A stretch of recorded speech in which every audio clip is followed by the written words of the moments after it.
কেউ কেউ আশঙ্কা করছেন যে গুমের সাথে জড়িত কতিপয় ব্যক্তির জন্য পুরো বাহিনী আতঙ্কগ্রস্ত বা প্যানিক স্ট্রিকেন হয়ে যাচ্ছে। কিন্তু এ প্রসঙ্গে উল্লেখ্য যে আইনশৃঙ্খলা রক্ষাকারী বাহিনী ও গোয়েন্দা সংস্থার যে সকল সদস্যরা গুমের সাথে জড়িত তা তাদের ব্যক্তিগত ফৌজদারি দায়, পার্সোনাল ক্রিমিনাল লায়াবিলিটি যাকে বলে। এছাড়া ঢাকা, বগুড়া, নারায়ণগঞ্জ, রাজশাহী, চট্টগ্রাম সহ বিভিন্ন জেলায় ডিজিএফআই, সিটিটিসি ও র্যাবের নিয়ন্ত্রণাধীন বেশ কিছু গোপন বন্দিশালার সন্ধান পাওয়া মাত্রই তা অত্র কমিশন পরিদর্শন করে অপরিবর্তিত রাখার নির্দেশনা প্রদান করেন। প্রজ্ঞাপন অনুসারে বিগত 6/1/2009 খ্রিস্টাব্দ তারিখ হতে 5/8/2024 খ্রিস্টাব্দ তারিখ পর্যন্ত সময়ের মধ্যে আইন প্রয়োগকারী সংস্থা, শৃঙ্খলা বাহিনী, গোয়েন্দা সংস্থা, তদন্তকারী সংস্থা এবং অনুরূপ যে কোনো বাহিনী বা সংস্থার কোনো সদস্য বা সরকারের মদদে, সহায়তায় বা সম্মতিতে কোনো ব্যক্তি বা ব্যক্তি সমষ্টি কর্তৃক যে কোনো জ্ঞাত বা অজ্ঞাত স্থানে বলপূর্বক গুম হওয়া ব্যক্তিদের সন্ধান, তাদের শনাক্ত করা এবং কোন পরিস্থিতিতে গুম হয়েছিল তা নির্ধারণ করার জন্য গঠিত হয়েছে। কমিশন অদ্যাবধি 1752টি অভিযোগ কমিশনে অদ্যাবধি 1752টি অভিযোগ জমা পড়েছে, যার মধ্য হতে প্রায় 1000টি অভিযোগ ও তার সাথে সংযুক্ত কাগজপত্রের যাচাই বাছাই প্রাথমিকভাবে সম্পন্ন হয়েছে। কমিশনে আগত 280 জন অভিযোগকারীর জবানবন্দি রেকর্ড করা হয়েছে। এছাড়াও প্রায় 45 জন আইন শৃঙ্খলা রক্ষাকারী বাহিনী ও গোয়েন্দা সংস্থার বিভিন্ন পর্যায়ের কর্মকর্তাদের বক্তব্য রেকর্ড করা হয়েছে। আবার গুমের শিকার হয়ে ফিরে না আসা 330 জন ব্যক্তির বর্তমান অবস্থা বা ভাগ্য সম্পর্কে অনুসন্ধান চলমান আছে। বাংলাদেশের সীমান্তবর্তী জেলার পুলিশ সুপার ও বিজিবির সেক্টর কমান্ডারদের কাছ থেকে 5ই আগস্ট 2024 খ্রিস্টাব্দের পর ভারত হতে বাংলাদেশে পুশ-ইন করা ব্যক্তিদের তথ্য চাওয়া হলে বাংলাদেশ পুলিশের পক্ষ থেকে 140 জনের তথ্য পাওয়া গেছে। এই তথ্যের প্রাথমিক অনুসন্ধান শেষে কোনো গুমের শিকার ব্যক্তির নাম এখনও পাওয়া যায়নি। পুলিশ এবং বিজিবির পক্ষ থেকে পূর্ণাঙ্গ তথ্য প্রাপ্তির সাপেক্ষে অনুসন্ধান চলমান রয়েছে।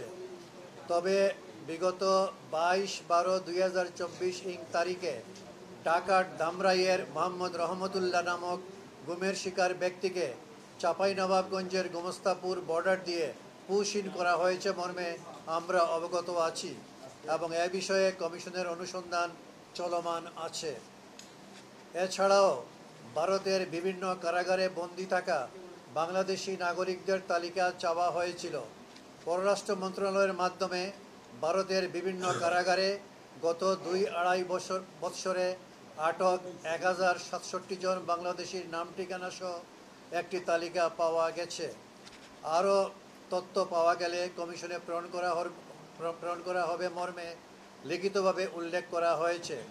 প্রাপ্ত তালিকায় গুমের শিকার কোনো ব্যক্তির নাম আছে কিনা তার অনুসন্ধান চলমান।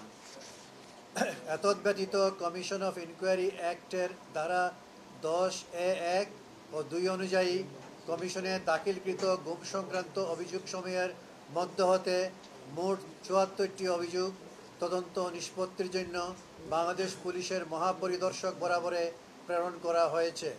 ইতোমধ্যে বাংলাদেশ পুলিশের মহাপরিদর্শক, ডিজিএফআইর মহাপরিচালক এবং পাসপোর্ট অধিদপ্তরের মহাপরিচালক সহ আইন শৃঙ্খলা রক্ষাকারী বাহিনীসমূহের গুরুত্বপূর্ণ ব্যক্তিদের সাক্ষাৎকার গ্রহণ করা হয়েছে এবং হচ্ছে। এছাড়াও কমিশনের সদস্যবৃন্দ বিভিন্ন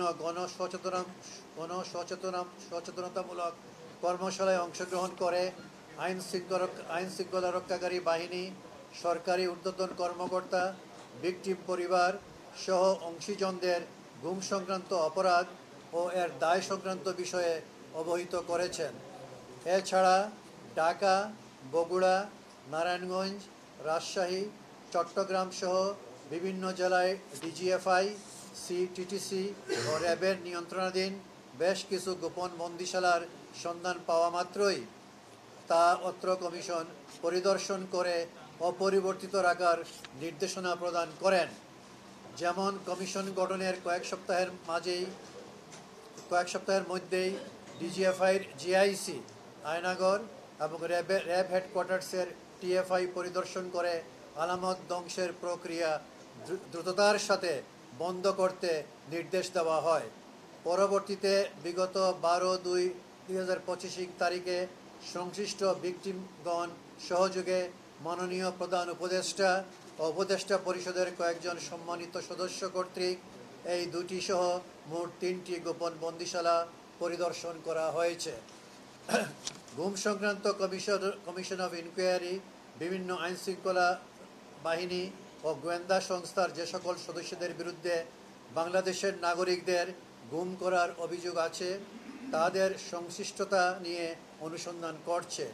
কেউ কেউ আশঙ্কা করছেন যে গুমের সাথে জড়িত কতিপয় ব্যক্তির জন্য পুরো বাহিনী আতঙ্কগ্রস্ত বা প্যানিক স্ট্রিকেন হয়ে যাচ্ছে, কিন্তু এ প্রসঙ্গে উল্লেখ্য যে আইনশৃঙ্খলা রক্ষাকারী বাহিনী ও গোয়েন্দা সংস্থার যে সকল সদস্যরা গুমের সাথে জড়িত তা তাদের ব্যক্তিগত ফৌজদারি দায়, পার্সোনাল ক্রিমিনাল লায়াবিলিটি যাকে বলে। কারণ অপরাধীরা অনেক সময় আইনের হাত থেকে বাঁচতে তার ধর্ম, কমিউনিটি, সামাজিক গ্রুপ ইত্যাদির আড়ালে লুকাতে চেষ্টা